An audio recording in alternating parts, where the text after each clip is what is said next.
weltare ɓiɓɓe fulɓe andu diine maɗa fedde heblo sukaɓe africa weltare tv takkusan yoni to dondu to patu kono to tufde siiwe to kundela to teccana to jowola to guiraya to ari funde to gurela sangi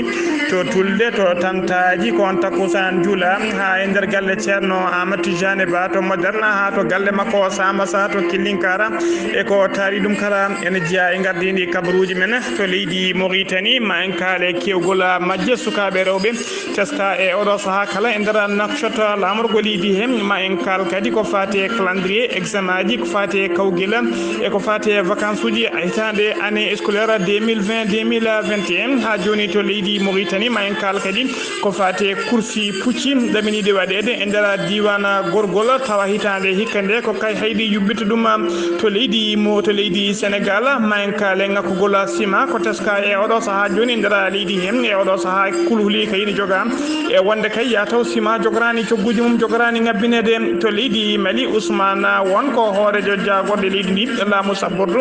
e ñalawma hanki o udditi centre mawɗo centre hémodialyse e nder mofti to leydi Burkina Faso ma en kaale jaltugol aduna biyetenoɗo Marie Soleil Frère ko debbo jandi yanke taw kadi o ɓurno heblude o debbo janginanno o ɓuuri wawde janginde ko jandi yanka hagal nder leydi hen to Congo Brazzaville ko aljuma hanki o uddi ha laaɓi ko fate ruma jarribo ko alet janggo woni sungoji mabɓe bisimilla mon ketti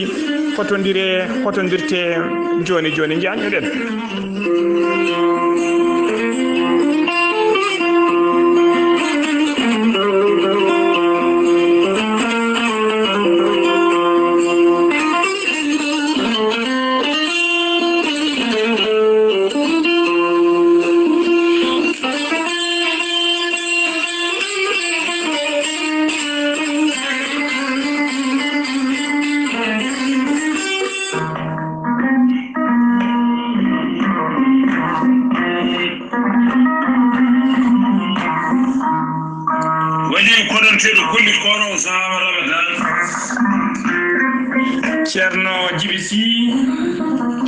Ceerno Djiby ko wittiyanke safriyanke safruji fina tawa ñooro Ceerno Djiby ko jaadindo ɓalawal e danawal kala Ceerno Djiby ko bawɗo ƴewgal moƴƴuɗo longal laaɓaɗo listihar Ceerno Djiby ne safra rafiji kewɗi ɗi jiiɗa ciirol Ceerno Djiby ene safra rewɓe wonduɓe kista fibroma ndogam sitta rewɓe ronkuɓe darorede e rewɓe dartoraɓe kala Ceerno Djiby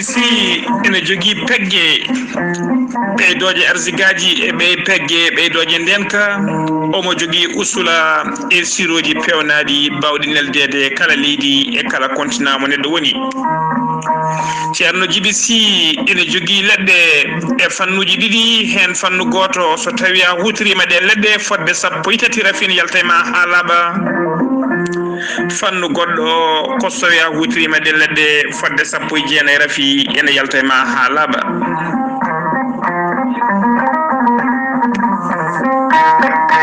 Ceerno Djiby ne yawrani ɓen waddaɓe korte wonduɓe dabaruji e wonduɓe rafiji goɗɗiɗi doctoreɓe gandi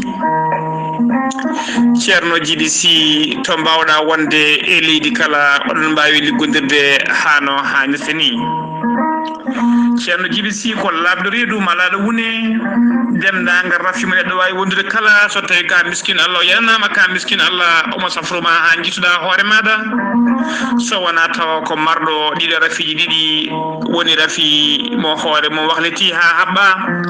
walla janowo borogal ko ɓe ɗiɗo woni ɓe Ceerno Djiby safrita Allah ɗo iddiɓe kala so yannama ka miskino o safruma ha cella ha jittuɗa hoore ma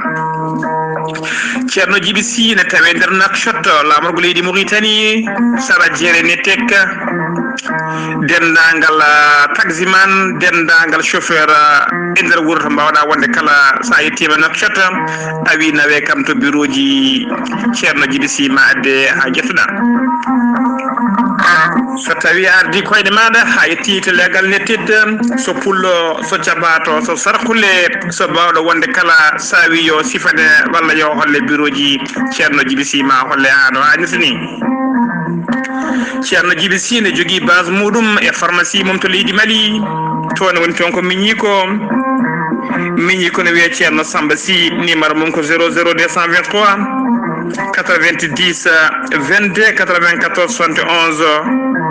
so tawi noon kanko ceerno Djiby Sy jiɗɗa hebde walla jiɗɗa ko ɓurɗo labde numéro makko ko goto mbatta ko 47 22 80 84 ko numéro makko téléphone ko numéro makko WhatsApp ceerno Djiby Sy noon wiye kilineɓe mum noddoɓe mo e kala saaha walla waɗoɓe message uji omo leela jabtade wona anje walla salade jabtade mo ala ko hewrede yo jomum wallitoro muñal tan e kala saaha kadi e rappelamo hano hannirta ni ceerno Djiby Sy komo Allah luɓi hande gandal ɗum noon mbaɗen tan ɗo faade makko.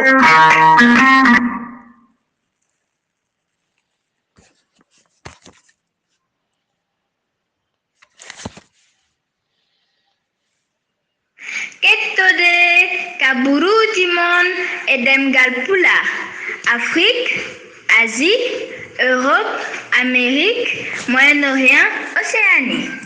Jam nyalle mon musidɓe tedduɓe eɗen gone hoore bira nogas lewru mboy hitande ujunnaji ɗiɗi e nogas goo ɗo e haalirde he ko musidɗo mon sehil mon Ghali Abouba to karallagal to ko musidɗo men sehil men miñi men Saydou Abouba hono no mbiruɗen e gardini kabaruji men koto leydi Mauritanie pudorɗen kala e oɗo saaha joni naɗɗo e jeehe tawetede nder lamorgo Nouakchott lamorgo leydi Mauritanie ha tengti noon e jeere wittede marché central woni jeere capital kala naddo hen tesko tigi ene yiye hen maale ko fati e nduɗo lewru korka tijjandu sabu e oɗo saaha joni yoga e butikaji ha tengti kadi e jomtaɓe woni tigi wertoɓe taaɓe bowal kala e oɗo saaha joni marchandise uji ɓuuri somade ko ɗeɗon gueɗe taw ko ɓurde hatojinade e lewru korka ndu ko wayno tamaroje ko wayno farinaji e conele kewɗe hutorede nder lewru korka yantude e kurtu karaje taw ko kaake ɓurde sohlede hurtorede nder lewru korka he ko ɗum tigi e oɗo saaha joni ɓuuri wawde teskede e ndera yoga e jeehe tawtede e ndera Nouakchott lamorgo leydi Mauritanie ha joni ko leydi Mauritanie keddoɗen jagoɗɗo leydi ndi kalfinaɗo ko fate cellal aade kañum e gollidiɓe mum ɓe mbaɗino ɓe kewi wadde kala kikiɗen aljuma hanki o ɓe kolliri tigui wonde ko ujunere e temedde ɗiɗi e capanɗe jeegom e yimɓe tato kolkisa e nder waktuji nogas e nayyi cakkitiɗi taw ko tumanoɓe wonduɓe e mboroso coronavirus e nder holkiso he noon hen nogas jeetato tawama e jaati ene mari mboroso e nder ɓalli mum e nder ɓe cellanoɓe kadi nogas en nayo kepti kellal mumen hano hannit ni paati galleji mumen neɗɗo goto Hawrela Dialla e oɗo saaha joni noon hollirama tigui oɗo neɗɗo jaltuɗo aduna hanki kañum watti mayiɗo joyoɓo e nder balɗe 15 ɓe rafi coronavirus yooɓi e nder leydi Mauritanie ha joni ko yimɓe leydi Mauritanie keddoɗen son excellence Valdimina Chamov ko ambassadeur joɗaniɗo leydi Russe e nder leydi Mauritanie wondude e son excellence Simon Boyden on ko joɗaninoɗo leydi Royaume-Uni e nder leydi Mauritanie ɗiɗo kala noon hollirama tigui ɓe goni tigui koɓe mbaynima ha laaɓi ñande alkamisa nde saabu kay manda mabɓe koɓe taƴoɗano yoɓe gona nder leydi Mauritanie gasi ha laaɓi ɓe mbaɗi mbaynigu ngu noon ɓe mbaddi ɗum koye jagoɗɗo leydi Mauritanie kalfinaɗo ko fate gueɗe caggal leydi e jokkodiral moƴƴal hakkude leydi Mauritanie e leyɗele goɗɗe biteɗo Ismaïla Wul Cheikh Ahmed ɓe godditi noon kanko jagoɗɗo noon holliri hen weltare makko no fewi o manti noon o mani ɓeɗon ɗiɗon ambassadeur uji ɗiɗi e golle fayidinde no fewi e jokkodiral moƴƴal jogui kay hakkude mbaɗi kay hakkude jokkodiral leyɗele mumen e leydi Mauritanie ambassadeur uji ɗi ne kolliri tigui weltare mumen no fewi e duɓɓe mbaɗi e nder leydi Mauritanie kala ɓe kolliri tigui ɓe jaɓɓama ɓe bismama ɗo hennene kadi ɓe gollima hano hannirta ni e nder leydi he ha joni ko leydi Mauritanie keddoɗen commission taw ko commission administrative de l'autorité de la zone France mo Nouadhibou ɓe joɗima batu mabɓe aljuma hanki o e nder Nouakchott lamorgo leydi Mauritanie e gardugol hoorejo nokku o biteɗo Mohamed Ali Ould Sidi Mohamed ko kañum woni président de zone France mo Nouadhibou mujibu jonde ndo non ko yewtide kay ko faati e golle gollade sakketa golle cekede golle sakkitide gollede kay taw ko zone France golli dum e kadi ko be poti jofade feede ko be jofi feede dum taw ko golle burde hatojinede burde ñorede be poti gollade e odo saha joni ndara leydi hen ha tengti non ko faati ko wiete les infrastructures non taw ko beydotoji jellide zone France mo Nouadhibou beydotode jellide kadi nokku o ha Nouadhibou ha kena wa fodde be dona jom ngaluji woni ko wiete les investisseurs ha mbawa tigi noti tade e ndara Nouadhibou hano hanirni sabu kay odo saha joni woni fandare zone France mo Nouadhibou ko yo Nouadhibou yo won kay yo wonto centre d'attraction wana kadi nokku taw ko podo bena jomgaluji en ha wonto centre d'échange commercial international wonta kadi ko wonta Nouadhibou kadi wonta zone industrielle économique et touristique de haut niveau bele kadi Nouadhibou ene wonta outil de développement wonande leydi Mauritanie siftinde on non woni de don terde commission jodi be batu hanki ngu ko jodare ben kay ko yimbe taw ko wonan ben walla arambe yoga e ministère uji tawatedi e ndara leydi Mauritanie ha joni ko leydi Mauritanie keddoden Moussa Wula Bahali ko président de l'union des journalistes leydi Mauritanie o nyaawama o tajanama lebbi tati e kaso taw ko avec sursis woni tigi e ndara lebbi tati di so tawi kadi ala ko tuma gede godde o wawata yaade kaso kono non e ndara lebbi tati so tawi wodi ko tuma ko jaho kaso dum woni sursis o nyaawira non ko bayinde kabaru taw kabaru mo wodani woni ko wiite diffamation taw kadi on af kabaru o bayin dum ko ndara signdere geyseji internet ko biete Mohamed Salem Wula Dahi kanyuma porteno mo plainte ha joni ko leydi Mauritanie keddoden jagordo leydi ni kalfinado ko fate jangde e hebloji o bayini communiqué makko hollirde calendrier ko fate didon examen woni kawgelaji e vacances uji année scolaire 2020-2021 gonado o holliri non ko fate composition premier trimestre on fonno wadde ko lewru décembre 2020 wadani taw kadi hanno dum wadde ko dam ko wempe jere didi bere ko dampande wempe jere didi bere ko fate coronavirus dum sabinoma ha école di udda dum non lumtino tigi ko examen ji walla ko examen ji lumtino dum din examen ji non mbadano tigi nyande no gase didi e no gase naya lewru février mayno dum ko fate composition taw ko deuxième trimestre woni rogere didi bere be holiri tigi dum non wadat tigi ko nyande joyi ha nyande jeenaya lewru avril hitande ujunnaji didi e no gase go so tawi non ko composition troisième trimestre woni tigi rogere tarbire dum wadar ko nyande joyi ha e jeenaya lewru juillet hitande ujunnaji didi e no gase go ko fate concours ji non ko ni tigi calendrier leri examen umotobe wadde kawgel kay ummade école fondamentale 6e année fondamentale fade collège dum wadata ko nyande sappo jidi e sappo tati lewru juillet hitande ujunnaji didi e no gase go ko fate BEPC woni tigi brevet dum ko nyande sappo nayi ha sappo jeegom lewru juillet hitande ujunnaji didi e no gase go ko fate baccalauréat hitande hikkade baccalauréat wadata ko nyande no gase jeegom ha no gase jeenaya lewru juillet hitande ujunnaji didi e no gase go so tawi non ko fodbe wattude geldona kawgel woni session ben battata ko nyande tati lewru septembre hitande ujunnaji didi e no gase go ko ni tigi lelori ko fati kay e calendrier ji examen ji hitande hikkade ha joni kabruji men demgal pulaar hono no birden gardini kabruji men teska e odo saha joni ndar nakshot lamrugo leydi Mauritanie e kala saha ko sukabe rewbe majjinte majjere melew e ndara lamrugo leydi ndi majjere sakiti non teskade ko odo suka debbo jaro duubi sappo tati bietedo Khadijatou Dadou o jibina ko 2009 e ndara muqaddamo Wouliange en tawe e ndara région mo Gidimaka o wurduno non ko jinnabe makko e ndar legal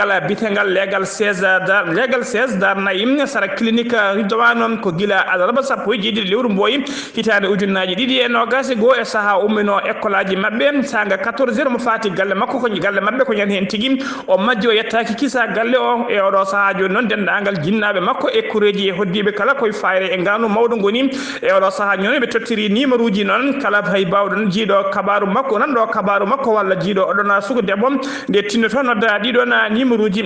ji non ko no gase jeetati capande joyi e jeetati capande jeetati e nayi capande jeetati e jeedidi walla no gase jeetati capande joyi e jeetati capande jeetati e goom sappo e goom walla kadi numéro goddo ko capande nayi e jeegom capande jeetati e tati bolume joyi ko dido woni numéro ji tati dibe dokkiri kala bawdo jiido kabaru ko fanan do mo walla jiido dando kabaru walla jiido mo ne wawata noddude dido na numéro ji ha joni kabruji men e demgal pulaar sedumima to leydi Mauritanie ko to leydi Sénégal paden Abdoulaye Diouf Sarr ko jagoɗo leydi ndi kalfinade ko fate celalade kanko e gollidiɓe makko ɓe mbaɗinoɓe kewadde kala subaka sanga 10h sowtinirde ɓesgu andina leydi ndi to coronavirus yarata e oɗo saaha joni o holliri noon e nder waktuji nogas e nayyi cakkitiɗi ko ujunnaji ɗiɗi e temedde ɗiɗi e sappo e nayyi o neɗɗo kolkisa taw ko tumanoɓe marde mboroso covid 19 e nder ɓalli mumen e nder holkiso he noon temedere capanɗe joyi ɗiɗi tawama e jaatine mari mberoso to ɓiyatama to banggue pourcentage ene hollira tigui nder temedere kala hen yimɓe jeegomo piccal capanɗe jeetati e jeegom enen gondi e mboroso e nder ɓena tawraɓe noon hen capanɗe joyi e tata ko contact suivi woni memodirnoɓe e wonduɓe e rafi o capanɗe jeenayyi e jeenayyi heddiɓe kala ko ka communautaire woni tigui ƴettuɓe rafi o tawa hay goto mumen anda to ƴetti rafi o ɓe kolliri kadi e nder ɓe cellano ɓe te mettato e yimɓe jeeɗiɗo testama négative woni tigui mboroso gasi e mumen ha laaɓi paati galleji mumen capantato e ɗiɗo noon en tampisanne ma ballite to banggue foof ha gon tawi to hôpital principal mo Dakar e to hôpital mo Fann nayo kawri ala diala tugui hanki faade ñalawma hande o ko yimɓe nayo mbasi pittali men taw ko mboros coronavirus o yooɓi pittali men leydi Sénégal tugui ko mboros o naati toon faade oɗo saaha joni ɓe jarata ko capantati e jeeɗiɗi ujunere ne fawi temedde jeegom e capanɗe jeenayi e tato fiɗaɓe mboros o e nder ɓen noon hen capantati e nayyi ujunere e temedde ɗiɗi e capantato e jeetato kefti cellal mumen hano hannirta ni ujunere e yimɓe jeeɗiɗo kawri ela dialla ujunnaji ɗiɗi e temedde nayyi capanɗe jeeɗiɗo e ñalawma hande o kañumen goni ɓe cellani heddiɓe e juuɗe safroɓe e nder jokli leydi Sénégal kala ha joni ko leydi Sénégal keɗoɗen jeehen ha to Touba noon en tawe sunare mawde no fewi ha tenti noon e nokku to wiyete Darou Marwana ene tawe sunare mawde no fewi jaltugol aduna betenoɗo Serigne Modou Mokhtar Mbacké ko chef religieux won tigui koye mawɓe tambiɓe diine islam e nder Touba e nder nden falde o meɗino kadi wonde sénateur e nder leydi hen ko aljuma hanki o yalti aduna to Dakar ko bi Serigne Cheikh Awa Balla Mbacké ibnu Mam Thierno Ibrahima Mbacké jayde weltare ɓiɓɓe fulɓe andu diine ma weltare TV heblo sukaɓe Afrique e gardugol Thierno Habou Diallo en donima dendagal muridnaɓe kala tawateɓe e nder leydi he ha tengti kadi e tawateɓe to wuuro men Kidira kono noon kadi en donima hono dendagal muriɗen kala e dow inde khalifa général mo muridman ha joni kabaruji men e demgal pulaar to leydi Sénégal en teska tigui e oɗo saaha joni ngakkugol ciment no fewi e nder leydi he jagoɗo leydi ndi kalfinade ko fate e julagu hono biyeteɗo Aminata Assoma Diatta o ɓayini communiqué makko hollirde noon hollirde holko saabi e oɗo saaha joni holliri tigui saabi ngakkugol ciment o e yoga e usinaji kayitati nder leydi Sénégal ene jogui ko fati e probléme technique ko ɗum saabi noon e oɗo saaha joni ciment aussi no fewi o holliri kadi yoga e camion ngaji mbaɗannoɗi ya garta hakkude usine aji ɗi e ɗiɗon dépôt ji ciment yoga e majji ko dartinoɓe golle mumen wawi majji kadi ko bonnaɗi e saaha kadi seppoji e dillere wannode e fitinaji bannoɗi e balɗe ɓennuɗe e nder leydi Sénégal ko ɗum saabi e oɗo saaha joni yoga e dépôt ji ciment tigui ene ngakki hen no fewi teskama noon e oɗo saaha yoga e commerçant ji ɓe ɗumɗani puɗɗima ngabbinde cogguji ɗi yoga e mumen kadi ne keblo ngabbinde ɗiɗon cogguji ciment o waɗi communiqué nder communiqué noon o waɗi jertago hollirde kay wonde ɗum ɗon e yoɓe gandu laamu ngu to ha joni to coggu ciment ko tañoto hono hanki e canki ha joni ko ɗon coggu ciment ngu woni hay mbuɗu gotu ala ko laamu ngu yamiri yo ɓeyde e coggu sac ciment walla e coggu tonne ciment omo e jertinaɓe noon yoɓe gandu kala nanggaɗo kay ene ɓeydi mbuɗu gotu e coggu sac ciment walla fisti goto e coggu tonne ciment yo andu koko fawate ko amre fawno ha forti koyɗe ha joni kabaruji men e demgal pulaar to leydi Sénégal men jaaha to Kolda noon heeɓi e oɗo saaha joni commandant woni tigui gardiɗo zone militaire numéro 6 kesso Pula e oɗo saaha joni biteɗo Abdoullah Latifa Camara noon o lomti ko colonel Arfang Sara joƴinimo noon ari joƴindemo noon ñalawma hanki o e nokku makko joni gollude makko chef d'état major général des armées biteɗo Birama Diop ari joƴindemo hanki ko aljuma hanki o kadi wonno ñalawma tigui cérémonie uddida gol ko ɓe mbiyata centre d'entraînement e nder oɗon nokku centre d'entraînement technique e nder zone 6 to nokku to biteɗo Dabo ha joni kabaruji men e demgal pulaar sono mima to leydi Sénégal koto Burkina Faso paaɗen to leydi Burkina Faso biyetenoɗo Marie Soleil frère ko debbo jalti aduna ñande jamma jappo e jeetati ene wiyata sappo e jeenayyi lewru mboya gonden ɗum ko kanko no wonno directrice de recherche o jangguinanno ko jaydiyankagal ko ɗum o jangini to université libre mo Bruxelles to leydi Belgique non kadi o jangini to université mo Ouagadougou tawateɗo e nder Burkina Faso o windi defte kewɗe noon o ɓuuri yaarude noon ko fannu ko fati kay ko ɓuuri yaarude fannu o ɓuuri yaarude kay ko fati e janginde ko fati e médiaji ko fati kay e ƴellitgol politique woni dawrugol e nder Afrique francophone o arno Burkina Faso noon ko gila hitande ujunere e temedde jeenayyi e capanɗe jeenayyi woni 1990 ko gila nden o yettino e nder leydi Burkina Faso ha joni kabaruji men e ɗemgal Pulaar sen ummima to leydi Burkina Faso ko to leydi Mali paadena leydi Mali tawe sunare mawde no feewi jaltugol aduna jayndi yanke ngana dowlude no feewi betenoɗo Adama Thiam noon ko ñande jamma alkamis ene wiyata aljuma o hooti e joomi kom e nder clinique goto tawateɗo to Bamako tawi kadi ko rafi biyeteɗo crise cardiaque ko tigui kañum yo wi fittanu makko Adama Thiam noon ko kañum wonno kalfinaɗo communication à la présidence transition nder leydi Mali ko kanko kadi ardi cellule communication et relation politique relation publique et à la présidence ko jayndi yanke keblan ko jayndi yanke ko jayndi yanke keptinaɗo no feewi o meeɗino kadi wonde cadre humanitaire chercheur witti yanke science sociale o halfinnoma kadi postoji kewɗi e nder Afrique ko wayno waɗinoma directeur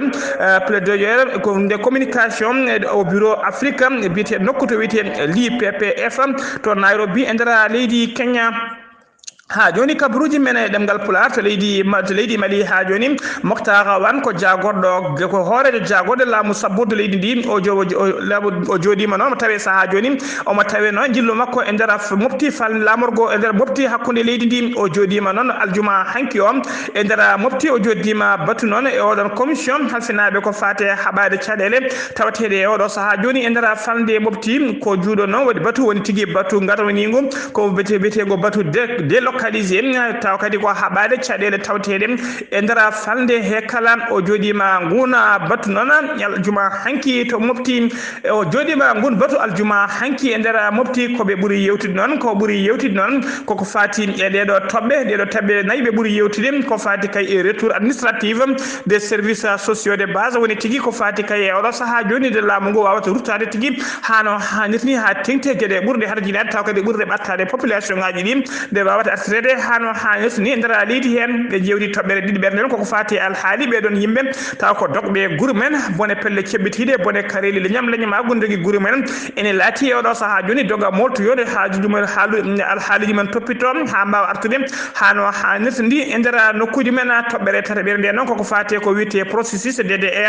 DDR woni ɗe noon yimɓe joguitiɓe e oɗo saaha joni ne ballete kay ha mbawa jojjinde petelaji joƴina arme men mbawa wallede no nattiri arme o walla no mbattiri no dokkira golle mbawa tigui rumtade ko fati petelaji toɓɓere nayyi ɓerde noon koko fati gouvernance moƴƴo no artirta e nder falde nde ha joni kanko Mokhtar Wan o erima laamu ngu noon nde nuldata kay nde daratoɗo doole mum ponno kay ko fati kay e koddigal moƴƴal woni tigui hakkude leƴƴi ɗi woni ko wiyete cohésion et solidarité nationale gonnoɗo hakkude leƴƴi nde artata hano hannirti Mokhtar Wan kadi namdima nde postoji e base uji militaire ɓeydete tigui e nder yogga e guure e nokkuji kala ɓeydude nden ka e kisal nder nden fande nde laamu ngu kadi artirta gollorɗe muɗum e yogga kay e nokkuji ɗiɓe eggi ha laaɓi nde laamu ngu kadi wattata nokkuji ɗi nde laamu ngu kadi wattata nokkuji gollori tawa kadi ko nokkuji taw ko gollorɗe kaɓatoji ko wasam gollago ɓeydoji kadi développement ji ɓeydoji kadi hakkillaji yimɓe ha mbawa ruttade e ɗiɗen gollorɗen datta kay